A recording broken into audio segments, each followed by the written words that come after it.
Nella scorsa puntata di Trieste d'Arte ci siamo occupati di fantascienza, adesso torniamo sulla Terra, torniamo fra l'altro dalle parti nostre, siamo al Magazzino 26, la sala Leonor Fini, e assieme alla dottoressa Simonetta Freschi parliamo di una mostra che si intitola Ship Portraits e chiude, diciamo così, le celebrazioni per i 100 anni della Società Triestina della Vela. La dottoressa Freschi è un'amica della Triestina della Vela, appunto, e questa mostra raccoglie,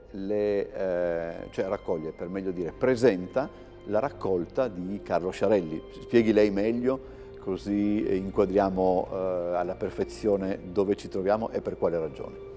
Beh, abbiamo voluto terminare quest'anno di celebrazioni per il centenario della Società Triestina della Vela con un evento che per la prima volta mostra al pubblico una raccolta di opere varie che Carlo Sciarelli nel corso della sua esistenza ha avuto modo di collezionare e a vario titolo dare lustro e valorizzare.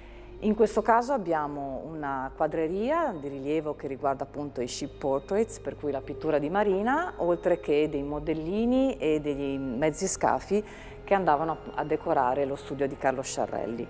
E questo è un evento, diciamo, che dà lustro sia a colui che ha di fatto raccolto queste opere di rilievo, sia di fatto una mostra che celebra il termine di tutta una serie di manifestazioni che la Società Triestina della Vela ha organizzato in quest'anno particolare per una storia centenaria che andava ricordata e in tutti i casi messa in debito valore. Chi era Carlo Sciarelli? Carlo Sciarelli è ricordato come l'architetto del mare. È un triestino che ha fatto della progettazione navale la sua passione e la sua vita ed è in particolar modo un autodidatta perché nasce come ferroviere, figlio di ferrovieri che solcando con la sua passera il Golfo di Trieste si appassiona in maniera direi quasi viscerale a quello che è il mondo della progettazione e delle imbarcazioni e fa di questa sua passione in breve tempo assolutamente una professione che lo porterà a progettare oltre 138 imbarcazioni, dalle quali poi sono stati tratti 400, indicativamente 400 disegni di imbarcazioni e realizzazioni vere e proprie. In questa mostra abbiamo allestito quello che era il mondo che circondava Carlo Sciarelli, che non era soltanto un progettista navale, ma era anche un uomo di cultura, particolarmente attento a quella che era la pittura di marina, ma anche un cultore della musica classica e anche un collezionista di opere antiche, non soltanto pittoriche, ma anche per esempio di libri antichi, che nella sua biblioteca, che conservava oltre 1000 volumi, preziosamente custodiva. Alle nostre spalle ci sono i mezzi scafi. Intanto che cosa sono i mezzi scafi e poi come li utilizzava Sciarelli nel suo studio, perché anche questo è abbastanza divertente come idea, insomma. Abbiamo proprio iniziato questa mostra partendo dai mezzi scafi. Mezzi scafi che nello studio di Sciarelli, nella sua abitazione privata, andavano a decorare quello che era il contorno perimetrale proprio dello studio e che ricordavano una duplice funzione di questi oggetti di legno che venivano in primis utilizzati come strumento di progettazione, perché prima dell'esecuzione vera e propria dello scafo e in alcuni casi addirittura prima del progetto stesso si andava a sagomare con questi listarelli di legno quello che poteva essere il disegno dello scafo e quindi per andare a verificare come i flutti, quindi come l'idrodinamica andasse a impattare su quello che era lo scafo stesso. Questa tipologia di oggetto passa dall'essere principalmente uno strumento di studio e di progettazione ad essere un vero e proprio oggetto d'arte, quindi anche tra i collezionisti diventano sempre di più ovviamente dei piccoli oggetti d'arte, quasi delle sculture, che vanno a, come nel caso di Sciarrelli, a decorare quello che era lo studio piuttosto che l'abitazione privata. In particolare abbiamo esposto 3 dei mezzi scafi che riguardano le imbarcazioni che Sciarrelli stesso andò a progettare, e mettiamo l'accento su quella che era la prima imbarcazione che Sciarrelli andò a ideare, seguita appunto dalla seconda e dal disegno numero 23. Sono numerate proprio perché Sciarrelli era noto per avere alle spalle del suo studio una striscia di carta sulla quale annotava i nomi delle imbarcazioni che aveva disegnato, e vicino a questi nomi vi erano degli asterischi che indicavano il grado di soddisfazione del loro autore, giacché se c'era un progetto particolarmente ben riuscito che andava proprio a realizzare il connubio ideale fra funzionalità e bellezza, Sciarrelli decideva di contraddistinguerlo con 1 o 2 asterischi. Ah, proprio non si sprecava neanche con il numero degli asterischi, ecco, non era come... Era molto autocritico. Solo come le stelline dei film.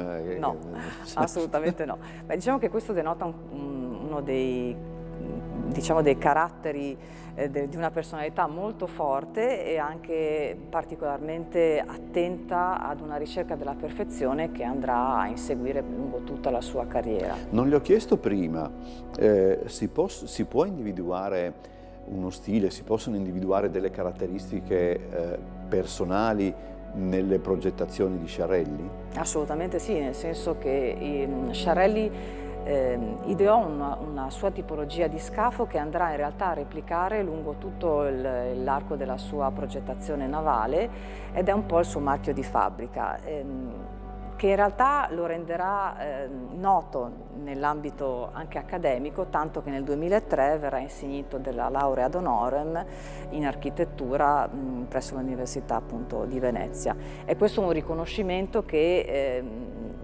gli fece particolarmente onore e piacere, e che certifica proprio quello che è il valore non soltanto diciamo professionale, ma anche culturale di una persona che effettivamente si dedicò con particolare tenacia e anche con particolare rigore alla progettazione nautica.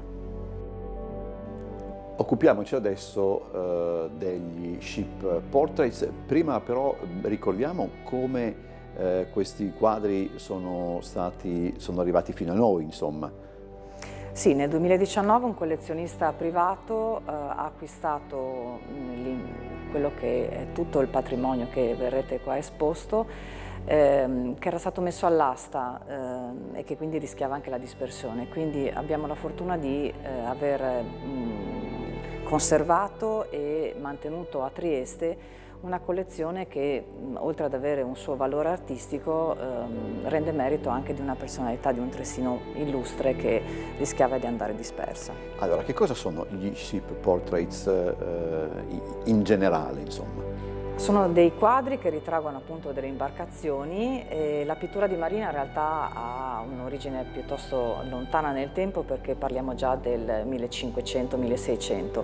Ha però uno sviluppo massimo nell'Ottocento e in generale nei secoli dove le imbarcazioni e le rotte mercantili vanno a toccare tutti i porti principali del globo. Ecco allora che questa collezione in particolare va a raggruppare alcuni tra gli esponenti massimi delle scuole di pittura sia europee che italiane che del resto del mondo. E la particolarità appunto è data da autori più o meno noti che con abilità artistiche più o meno dettagliate vanno appunto a ritrarre le imbarcazioni.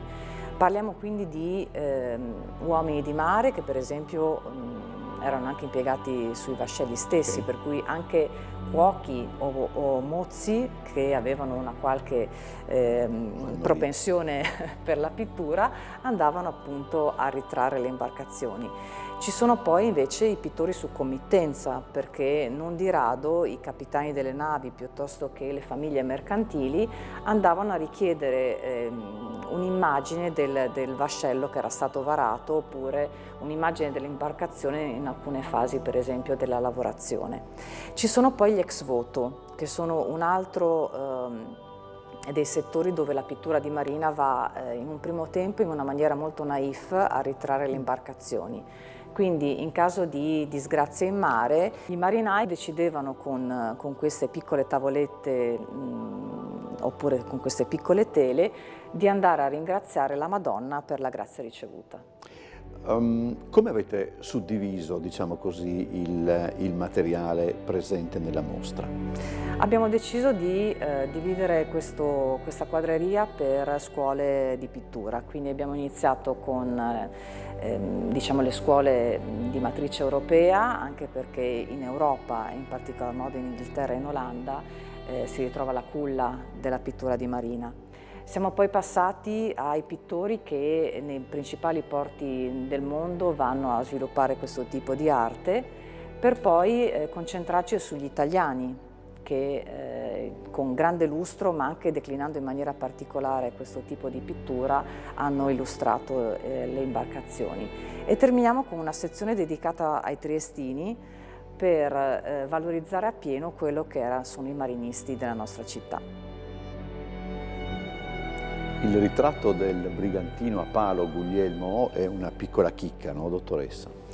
Sì, perché oltre alla pittura a olio piuttosto che all'acquerello o alla gouache, abbiamo anche questo esempio di narrazione che utilizza per esempio nello specifico la seta e il velluto per andare a definire quello che è il piano velico piuttosto che lo scafo dell'imbarcazione. È un'opera dell'americano Thomas Willis che dal Connecticut si sposta a New York e non è altro che un commerciante di filati e di seta che appunto utilizza questa materia prima per andare a decorare quella che è l'imbarcazione, che con una resa molto realistica in 3D viene proprio fuori da quella che è la tela stessa. Da notare anche per esempio il particolare del fumo che esce dal fumaiolo di questo piccolo piroscafo che solca le acque, che in maniera molto realistica ci dà il senso del navigare per mare.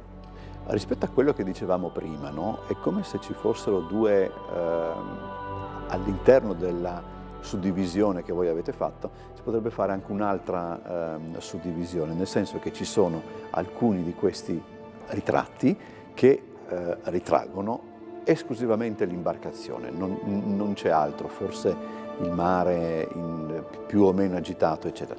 In altri casi invece l'imbarcazione è al centro, non vorrei dire di una narrazione, ma comunque di un evento, insomma, no?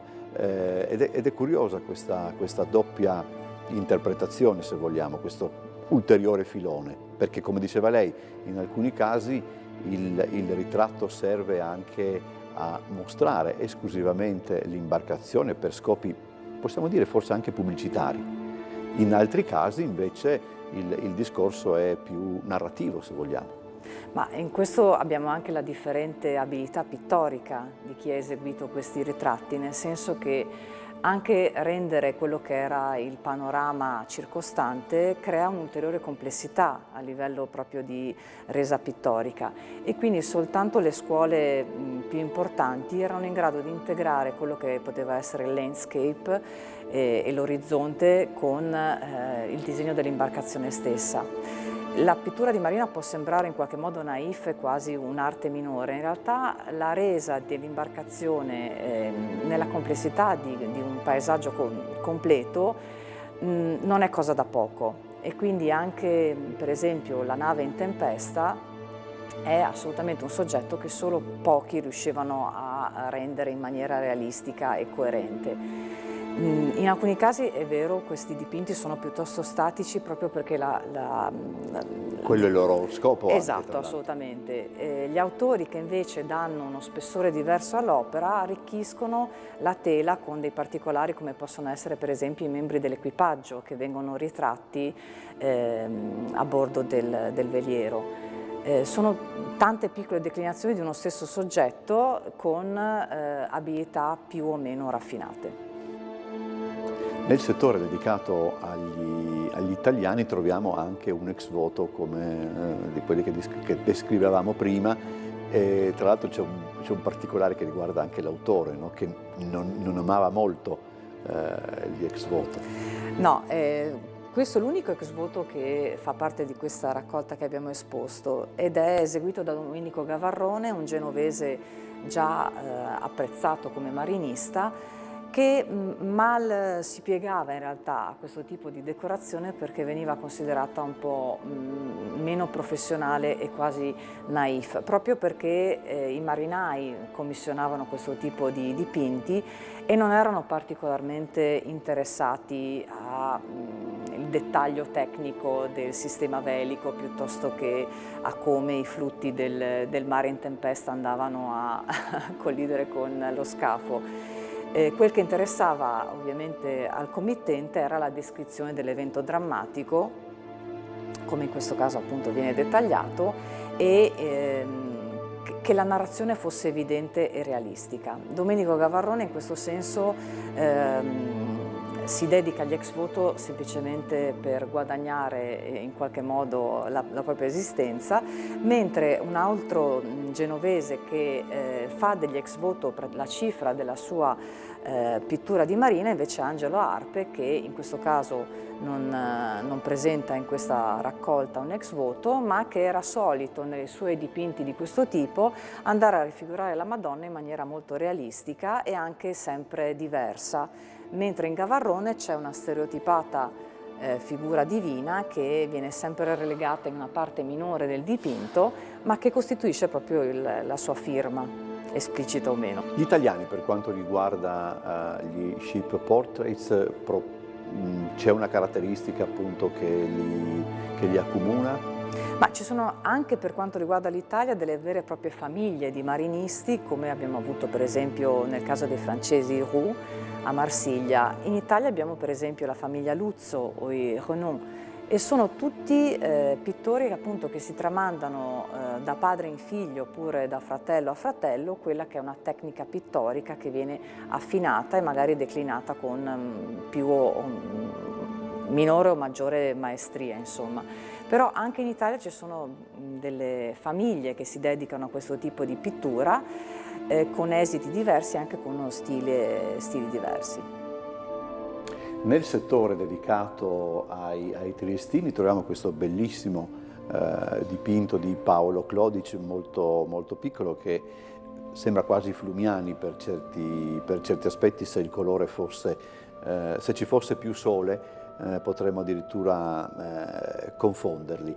È bellissimo questo, insomma. Beh, Paolo Clodici è stato definito il ritrattista del mare ed effettivamente la sua produzione di centinaia e centinaia di bozzetti, che peraltro sono conservati al Museo del Mare, ci rimandano ad un artista che fa sua la pittura di marina, però la declina in una maniera del tutto personale, staccandosi anche, se vogliamo, da quella che potrebbe essere l'influenza delle scuole pittoriche più famose del settore. In questo caso abbiamo un unico esemplare in questa raccolta di Paolo Clodici, che ci rimanda però ad una scuola triestina che ha avuto altri autori di rilievo e ben noti. Che tipo di approccio avevano i triestini a questo tipo di pittura? Ma in alcuni casi c'è semplicemente una funzione di descrizione e di fissare sulla tela quello che è il soggetto dell'imbarcazione. Quindi non c'è un grande dettaglio piuttosto che uno studio di quello che potrebbe essere il sistema velico o per esempio una coerenza radicale fra quello che è il vento, i flutti del mare piuttosto che le nuvole in cielo. Però abbiamo anche degli esempi molto molto raffinati, dati per esempio dall'autore Felice Polli, che venne anche esposto all'estero. Quindi c'è questo esempio di un costruttore di navi che si dedica anche come pittore a questo tipo di raffigurazione e che ha anche un suo successo acclamato anche all'estero. Questo, dottoressa, è il pezzo forte, insomma, no, della quadreria.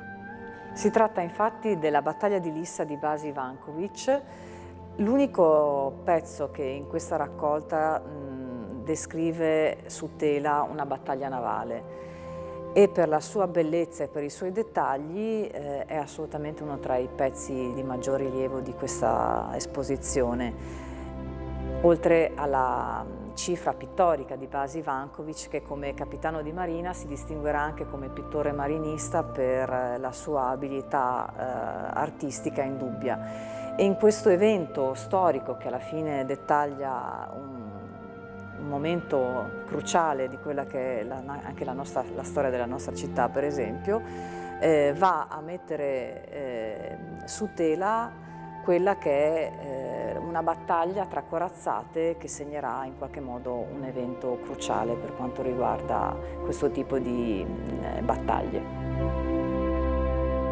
La mostra si chiude il 10 dicembre e propone anche in questa parete una serie di strumenti, insomma una serie di utensili di lavoro proprio dei progettisti che fanno parte appunto della raccolta, non sono quelli di Sciarelli. No, sono parte di quello che era il suo collezionare, anche oggetti antichi piuttosto che strumenti di misurazione antichi, oltre che appunto volumi o, come in questo caso, dei progetti settecenteschi che riguardano parti di decorazione di imbarcazioni.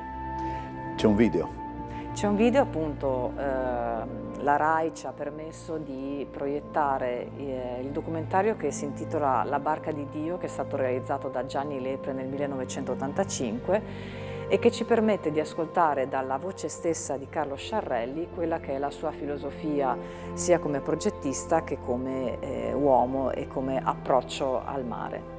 Chiudiamo la puntata ricordando che ci sono anche delle visite guidate a Ship Portraits. Come si fa ad iscriversi? Allora, innanzitutto sul sito della Società Triestina della Vela trovate le date e gli orari di questi incontri che sono stati programmati. Non è necessaria una registrazione, per cui è sufficiente presentarsi.